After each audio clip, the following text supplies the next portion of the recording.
Hello, സുഖാണോ എല്ലാവർക്കും? ഇന്ന് ലീവ് എടുത്ത് വീട്ടിൽ നിൽക്കുവാണേ. ഉച്ചയ്ക്ക് ശേഷം മാമന്റെ വീട്ടിൽ പോകണം. ഉച്ചവരെ ഫ്രീ ആയതുകൊണ്ട് ERSRT ഡ്രസ് ബാങ്കിന് വേണ്ടി എൻ്റെ അമ്മ ചെയ്യാറുള്ള കുറച്ച് കാര്യങ്ങളൊന്നും ഞാൻ അങ്ങ് ഏറ്റെടുത്തു. വേറൊന്നും അല്ല കേട്ടോ, നമ്മൾ ഡ്രസ് ബാങ്കിൽ കൊടുക്കാൻ വേണ്ടി കളക്ട് ചെയ്ത് വെച്ചിരിക്കുന്ന ഡ്രസ്സ് എല്ലാം കൂടെ ഇന്ന് വാഷ് ചെയ്തിട്ട് സൂര്യേട്ടൻ്റെ ചൂടിലിട്ട് ഒന്നുകൂടെ അണുവിമുക്തമാക്കി ഉണക്കി പാക്ക് ചെയ്യാം.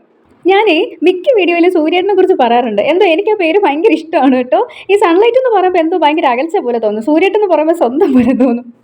മഴയുള്ള ദിവസങ്ങളാണ് സൂര്യേട്ടനെ കൂടുതൽ മിസ് ചെയ്യുന്നത്. അയ്യോ, എൻ്റെ ഹസ്ബൻഡിന്റെ പേര് എസ്സിലാണ് സ്റ്റാർട്ട് ചെയ്യുന്നത്. എന്താ ചേർച്ചല്ലേ? അതൊക്കെ പോട്ടെ, നമുക്ക് വിഷയത്തിലേക്ക് വരാം. ERSRT ഡ്രസ് ബാങ്കിലേക്ക് കൊടുക്കാനുള്ളത് വാഷ് ചെയ്യാൻ വേണ്ടി separate washing machine, antiseptic liquid, detergent powder, comfort fabric conditioner. പക്ഷേ എന്തോ പരസ്യം പോലെ തോന്നല്ലേ?